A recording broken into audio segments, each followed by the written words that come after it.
കരയരുത്. കർത്താവ് തമ്പുരാൻ നമ്മളോട് പറയുന്ന വാക്കാണ് അത്. പ്രിയപ്പെട്ടവരുടെ വിയോഗത്തിൽ ഇപ്പോഴും സങ്കടത്തിലും കഥനത്തിലുമായിരിക്കുന്ന ഒത്തിരി പേരില്ലേ? അവരെയൊക്കെ നോക്കിയിട്ട് കർത്താവ് പറയുന്ന വാക്കാണ് കരയരുത്.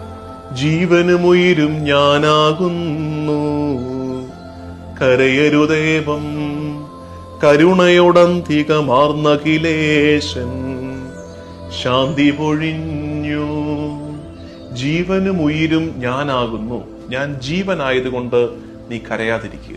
അതുകൊണ്ട് നമ്മുടെ മരണത്തിൽ തീർച്ചയായിട്ടും സങ്കടത്തിന്റെ നേരമാണെങ്കിലും ആ വിലാപം ഒത്തിരി അങ്ങ് നീണ്ടുപോകരുത്. കാരണം നമ്മുടെ കർത്താവ് തമ്പുരാൻ ജീവിക്കുന്ന ദൈവമാണ്. പെട്ടെന്നൊരു ദേഹവിയോഗം ഉണ്ടാകുമ്പോൾ ആ നാളുകളിൽ ഒരു വിലാപം, ഒരു കണ്ണീര് മനസ്സിലാക്കാം.